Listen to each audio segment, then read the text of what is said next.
Salut à toutes et à tous, je suis Jean-Fils Aimé, docteur en théologie, historien et vaudouologue. Bienvenue à cette capsule hebdomadaire où l'on répond à une question. La question de cette semaine, la voici. Est-ce que les Noirs ne seraient pas les véritables Juifs? Est-ce que les Noirs, est-ce que le peuple noir ne serait pas le véritable Israël?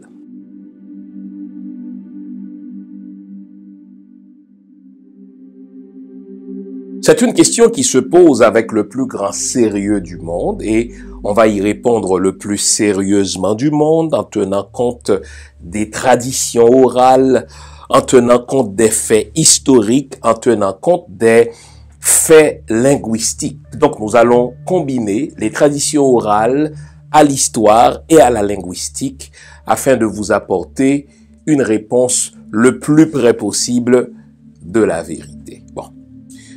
Pour ceux qui ne sont pas au courant de tout ce débat au sujet de l'identité du vrai Israël, au sujet de l'identité des vrais Juifs, vous pouvez trouver cela fantaisiste que l'on pose cette question, mais non, c'est une question qui s'est posée déjà à l'époque de l'esclavage aux États-Unis, lorsque des Afro-Américains, alors esclaves, se sont considérés tout simplement comme le véritable Israël. Ils se sont fait appeler de Black Hebrews, les Noirs Hébreux, pour une raison simple, parce que quand ils lisent le livre de l'Exode, n'est-ce pas, eh bien, ils s'identifient à ce qui est raconté dans le livre de l'Exode, et beaucoup de ceux qui ont tenté de sortir les Noirs de l'esclavage américain se sont fait bizarrement appeler Moïse. Et parfois, c'est des femmes. En sorte que, rapidement, les Noirs qui se sont retrouvés en esclavage, n'est-ce pas, aux États-Unis, ont commencé à poser la question, est-ce qu'en fait, nous ne serions pas le vrai Israël? Est-ce que nous ne serions pas le vrai peuple de Dieu? Bon. La question s'est posée une fois de plus dans les années 70, lorsqu'on a découvert l'existence d'une communauté éthiopienne qui se faisait appeler, et cela depuis au moins le 6e siècle avant Jésus-Christ, une communauté éthiopienne qui se fait appeler d'État Israël, c'est-à-dire Maison d'Israël, qui est très proche d'ailleurs de l'hébreu, Beth Israël, Maison d'Israël, famille d'Israël ou peuple d'Israël. C'est à ce point sérieux que le rabbinat juif s'est penché sur la question et après maintes vérifications, après maintes études, après maintes considérations, le rabbinat juif a décidé qu'effectivement, cette communauté éthiopienne était au fait une communauté juive, preuve d'ADN à l'appui, tradition spirituelle à l'appui, en sorte que plus tard, à compter des années 80 et jusqu'à tout récemment encore, le gouvernement d'Israël a planifié l'immigration de cette communauté éthiopienne depuis l'Éthiopie jusqu'à Israël, en sorte qu'en date d'aujourd'hui, on compte plus de 105 000 Éthiopiens juifs qui vivent en Israël. Ça, ce sont les faits.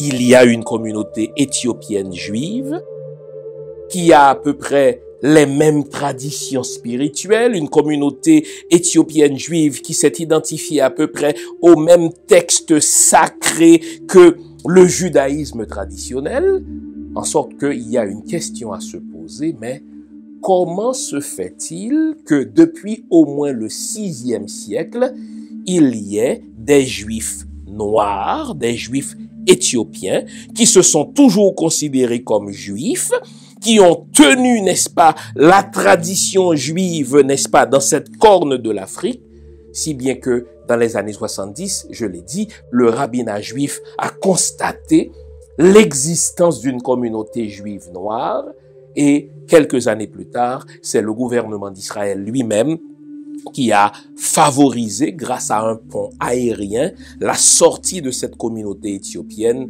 depuis l'Éthiopie jusqu'à Israël.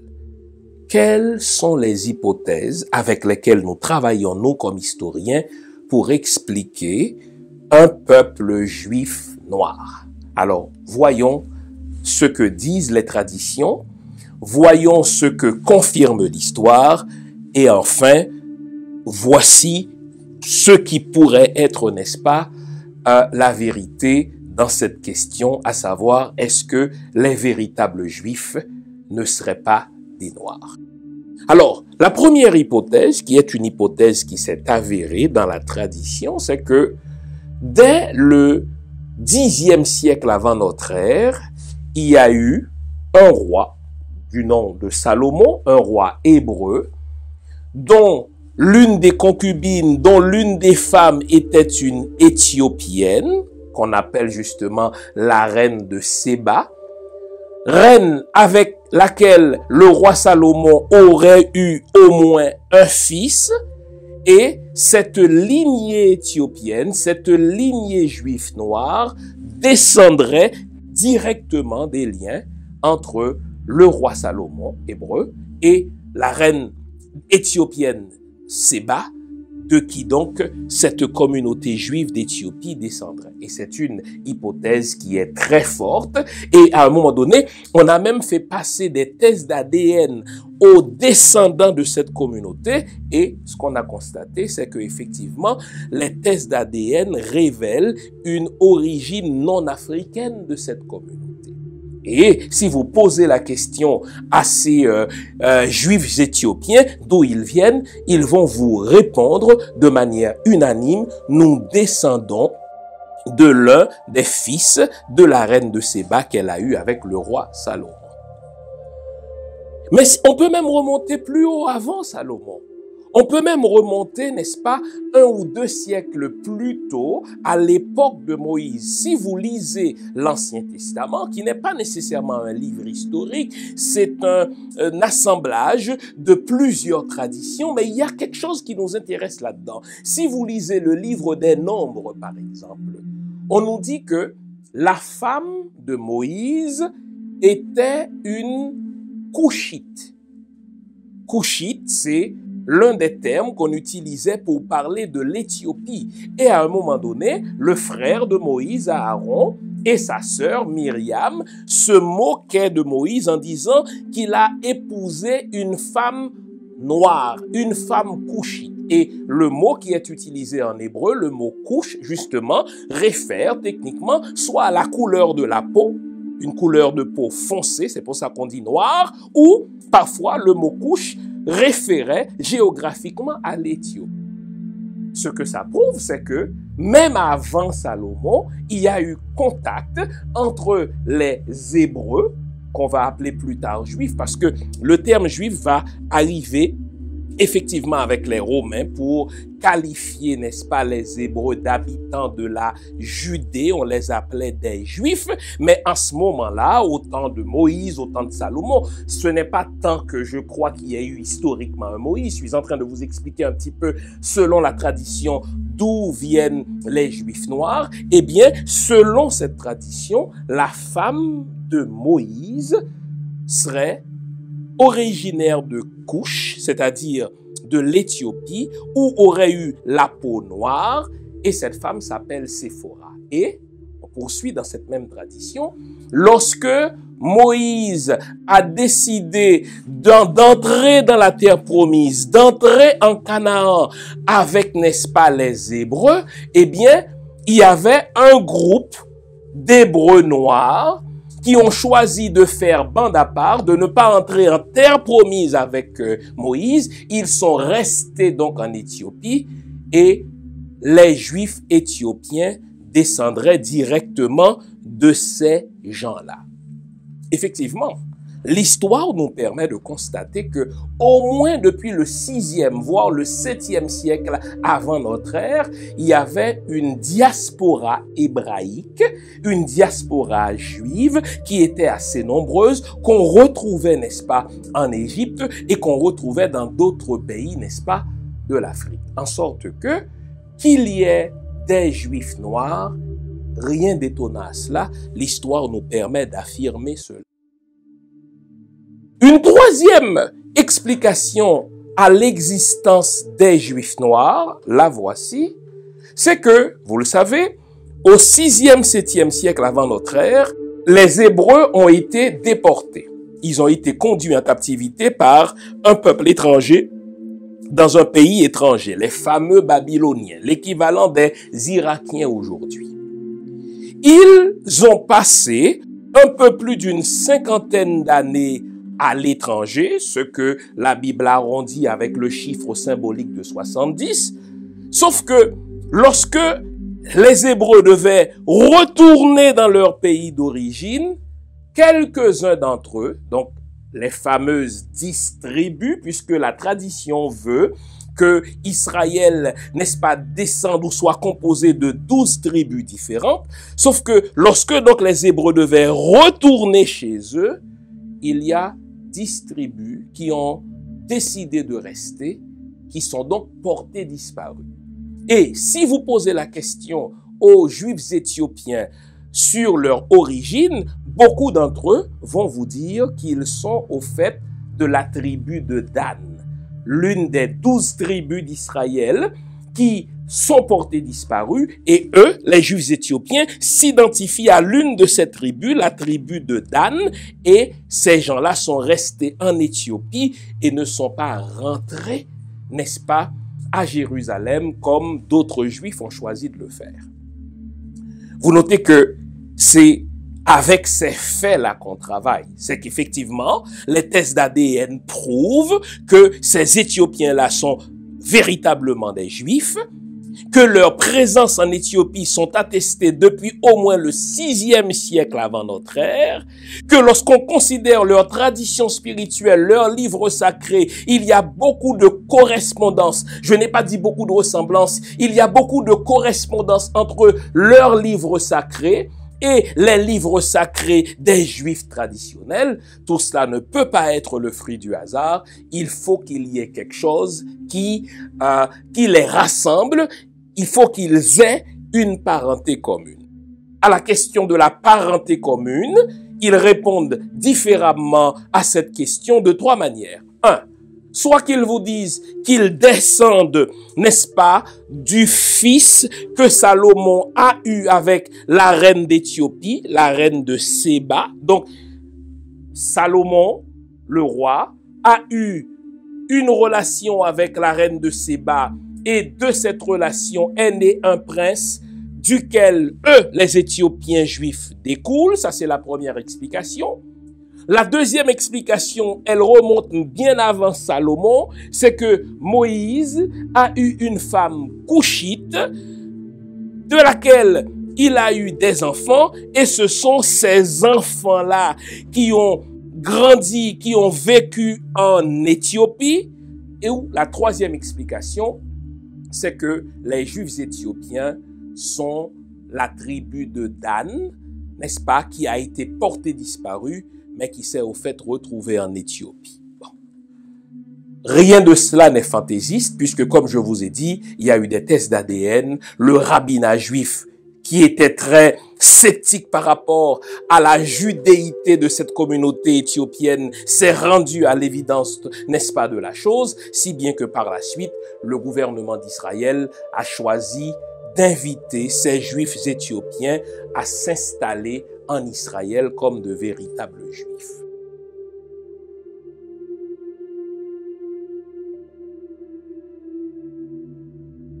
Ça, ce sont les faits. Je n'ai toujours pas répondu à la question initiale, à savoir, est-ce que les Noirs ne seraient pas au fait les véritables Juifs? N'exagérons pas. Je vais commencer par vous dire ce que nous savons.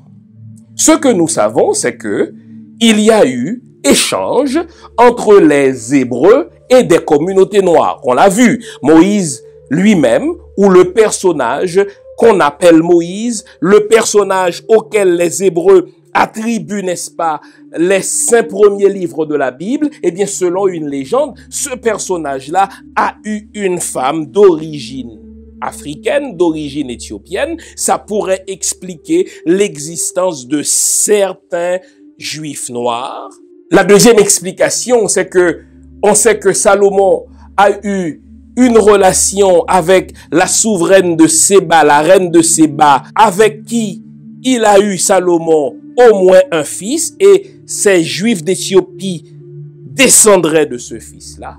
Et la troisième explication, c'est que la fameuse tribu de Dan, l'une des 10 tribus d'Israël à être portée disparue, s'est au fait retrouvée en Éthiopie.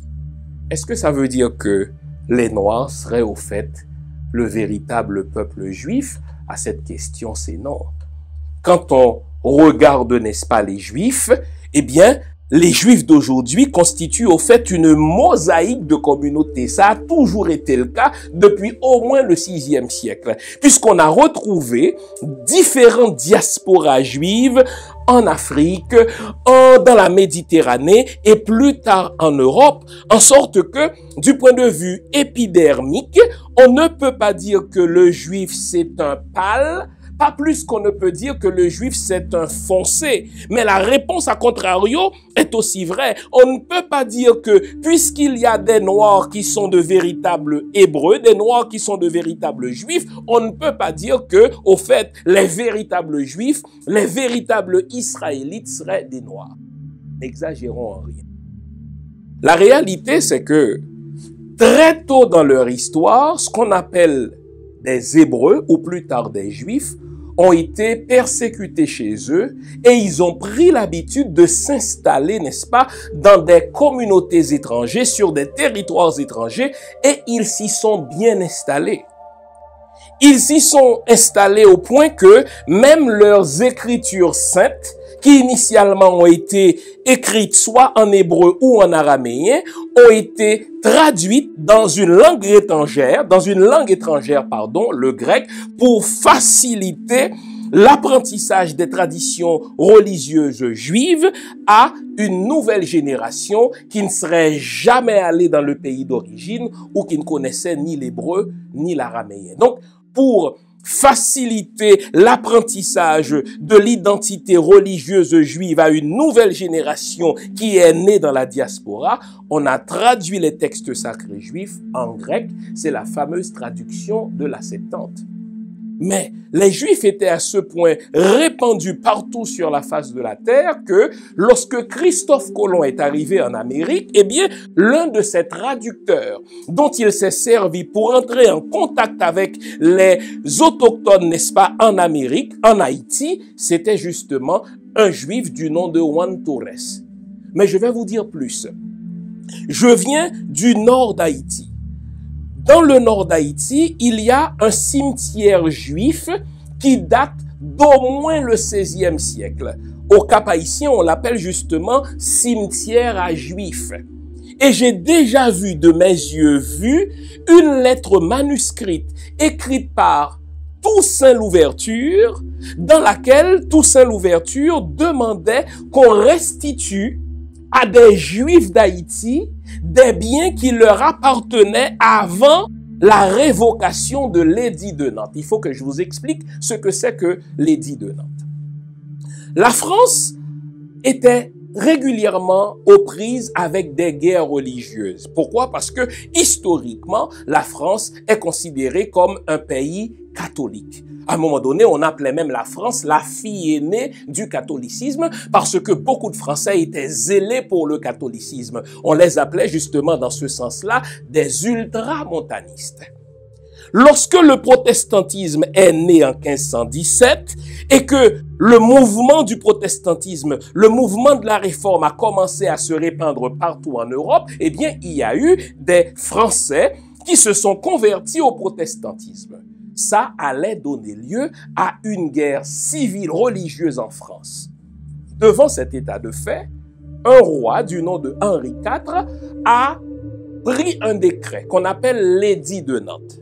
Qu'est-ce qu'il a dit dans cet édit? C'est que plus la peine de se battre entre Français pour des convictions religieuses, chacun avait le droit de pratiquer la religion qu'il veut, pourvu qu'il la fasse, cette pratique-là, en privé. Écoutez bien. Et c'est ainsi donc que sur tous les territoires qui étaient reconnus comme des territoires appartenant à la France, donc dans les colonies, chacun pouvait pratiquer la religion qu'il voulait dans la mesure où cette pratique était privée et que cela ne l'amenait pas à désobéir aux lois françaises. Quelques années plus tard, un nouveau roi règne en France, c'est Louis XIV, et lui, Louis XIV, va choisir de révoquer l'édit de Nantes. Désormais, sur tous les territoires français, que ce soit dans l'Hexagone ou dans les colonies, il fallait pratiquer la religion catholique et rien que la religion catholique. Par conséquent, ceux qui n'étaient pas catholiques étaient persécutés et on confisquait leurs biens. Imaginez qu'il y avait en Haïti, devenu plus tard Saint-Domingue, des Juifs qui jusque-là pratiquaient leur religion juive. Je vous ai dit qu'il y a au Cap-Haïtien, en Haïti, dans le nord d'Haïti, ville de laquelle je viens, un cimetière qui date d'avant 1503, d'avant l'année à laquelle les Noirs ont commencé à arriver comme esclaves à Saint-Domingue. Et lorsqu'on a révoqué l'édit de Nantes, dans les années 1685, je cite de mémoire, on confisquait les biens des Juifs. Quelques années plus tard, un certain Toussaint Louverture a émergé comme figure incontournable à Saint-Domingue. Il va même devenir gouverneur général de Saint-Domingue. Et lui, il voulait faire justice aux Juifs et il a écrit une lettre manuscrite restituant aux Juifs des biens qui leur appartenaient. Pourquoi je fais tout ce détour? C'est pour vous dire qu'il y a eu des Juifs en Afrique, cela se conçoit bien.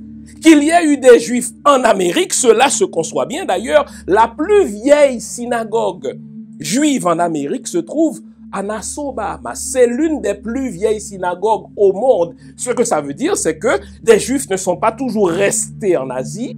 Ils ont émigré partout, ils sont allés partout, y compris en Amérique. Maintenant, est-ce parce qu'il y a eu des Juifs en Amérique bien avant que des Noirs soient arrivés en Amérique, est-ce que ça veut dire que les véritables Juifs seraient des Noirs? Pas du tout. Ce que ça veut dire, c'est que les cultures et les peuples ont toujours eu des contacts. Et moi, comme vaudouologue, je l'atteste, il y a certaines pratiques qu'on retrouve dans le vaudou qui ne s'expliquent que par le contact du vaudou avec la kabbalistique juive. Certains faits vaudous ne s'expliquent que par la kabbalistique juive. D'où ça vient? C'est parce que il y a eu des Juifs bien avant les Noirs en Haïti. Et lorsque les Noirs sont arrivés, ils ont été en contact avec des Juifs, ils ont été en contact avec les autochtones, donc les premiers habitants du continent. Et normalement, il y a eu des échanges entre eux, il y a eu des échanges spirituels, il y a eu des échanges linguistiques, il y a eu des échanges, n'est-ce pas, identitaires, ce qu'on appelle justement l'acculturation. Tout ceci pour répondre à votre question. Est-ce que les Noirs seraient les véritables Juifs ou bien est-ce que les Noirs ne seraient pas le véritable Israël? À cette question, c'est non. Qu'il y ait donc des Hébreux ou des Juifs noirs, l'histoire l'atteste, puisque toute la première partie du capsule vous a prouvé que, effectivement, il y a des Hébreux noirs, il y a des Hébreux éthiopiens. Mais ça ne veut pas dire que les véritables Juifs seraient des Noirs. Exemple, je vais vous donner un exemple de la manière dont nous on travaille comme exégètes, dont nous on travaille comme historiens. Revenons à ce texte du livre des Nombres, qui est l'un des livres sacrés du peuple juif. Nombres, chapitre 12, le verset 1er. Marie et Aaron parlèrent contre Moïse au sujet de la femme éthiopienne qu'il avait prise, car il avait pris une femme éthiopienne. Au fait, dans ce texte, Marie et Aaron sont respectivement, selon la tradition, sœurs et frères de Moïse. Et dans le texte, je constate que le traducteur a pris une certaine liberté en précisant que Moïse avait choisi une femme éthiopienne. Au fait, le mot hébreu, c'est couche. Le mot couche en hébreu réfère soit à une région géographique, la Nubie, que l'on va associer plus tard par amalgame à l'Éthiopie, ou, ça c'est important, le mot couche réfère à une couleur, la couleur noire, mais une noire foncée, en sorte que quand l'auteur nous dit que Marie et Aaron raillèrent Moïse parce qu'il avait choisi une femme couchite, ça ne veut pas nécessairement dire que c'est une femme qui était originaire de l'Éthiopie ou bien de la Nubie. Ça veut peut-être tout simplement dire que la femme de Moïse avait la peau foncée, la femme de Moïse était noire. Mais notons une chose.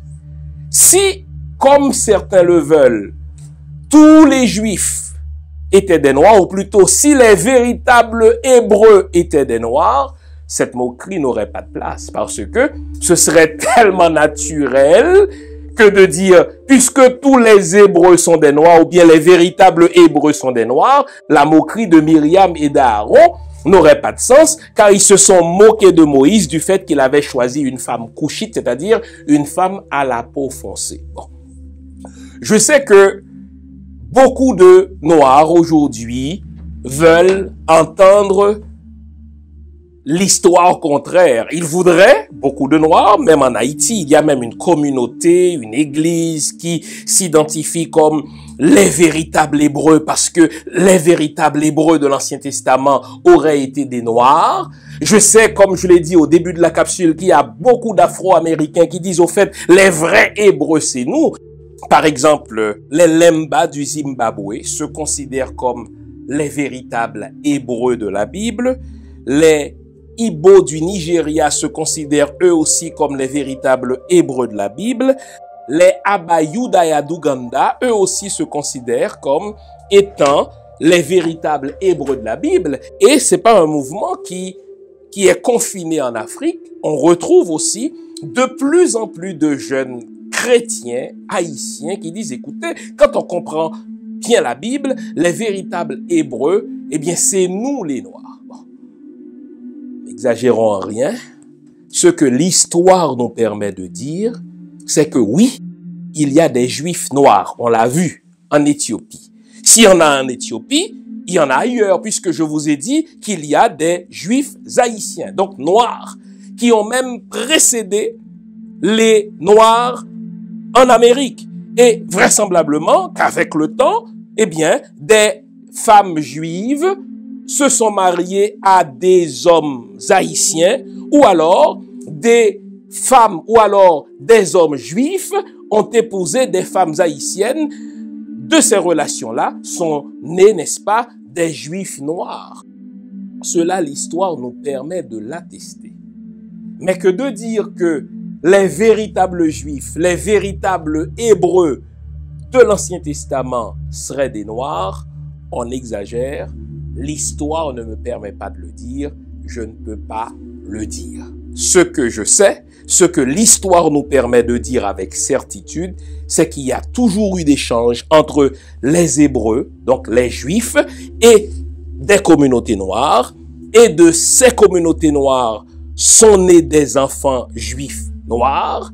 Je vous ai dit aussi que même en Haïti, des Juifs ont précédé les Africains sur ce territoire que Christophe Colomb prétend avoir découvert, mais on ne peut pas dire que puisqu'il y a eu des échanges, puisqu'il y a eu des relations sexuelles entre des femmes juives et des noirs, ou des noirs et des femmes noires, que le véritable peuple juif aurait été des noirs.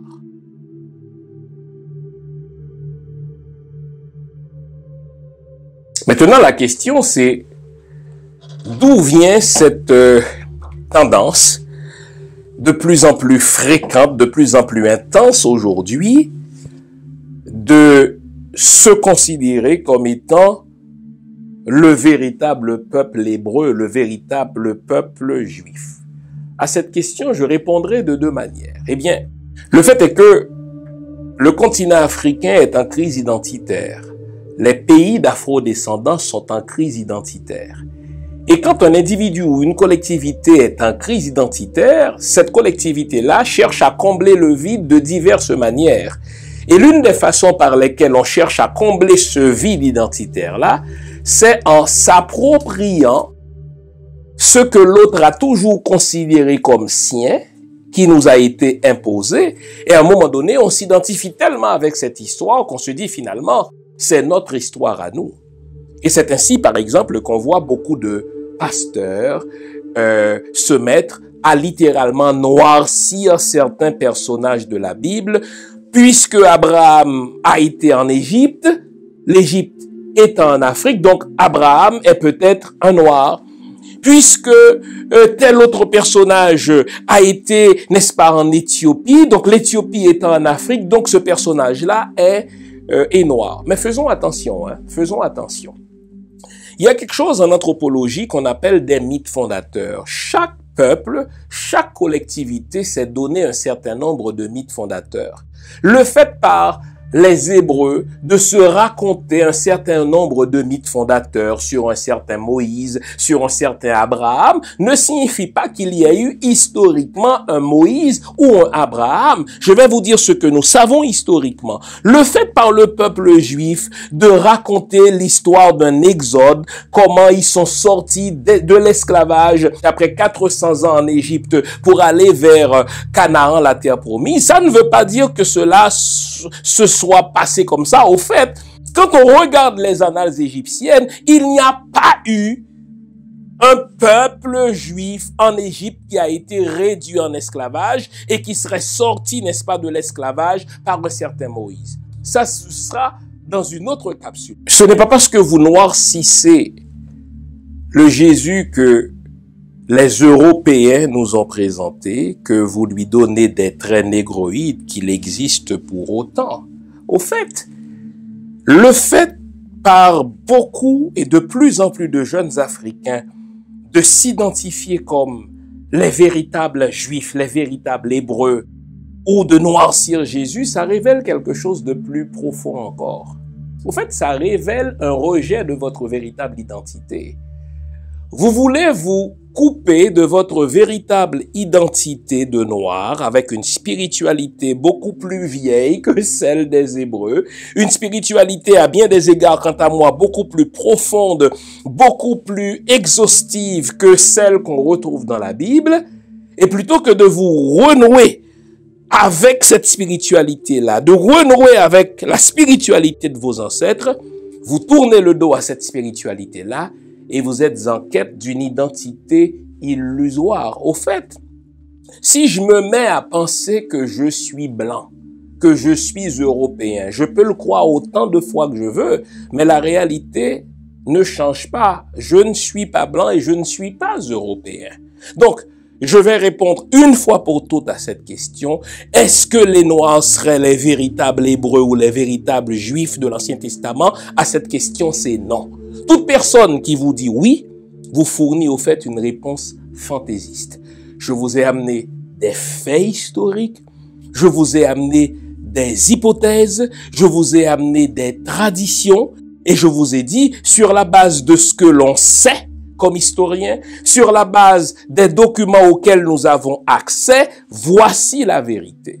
Mais si vous voulez vous accrocher à une fausse identité, en vous faisant croire que Jésus était black, si tant est qu'il y a eu un Jésus, que le véritable Moïse était noir, il était africain, si tant est qu'il y a eu un Moïse, eh bien, malheureusement, vous vous accrochez à du vent et tôt ou tard, la réalité va vous rattraper. Et je voudrais m'adresser en particulier à mes amis du mouvement Black Hebrews, là, les Noirs qui se considèrent comme les véritables Hébreux. Chez eux, on retrouve un rejet viscéral de leur identité africaine. Ils disent, écoutez, l'Égypte, qui est noire, les a mis en esclavage. Et donc, ils rejettent leur africanité au nom d'une identité hébraïque. Et quand ils s'adressent à Dieu, ils s'adressent à Dieu en termes de Dieu d'Abraham, d'Isaac et de Jacob, n'évoquant jamais un seul personnage africain.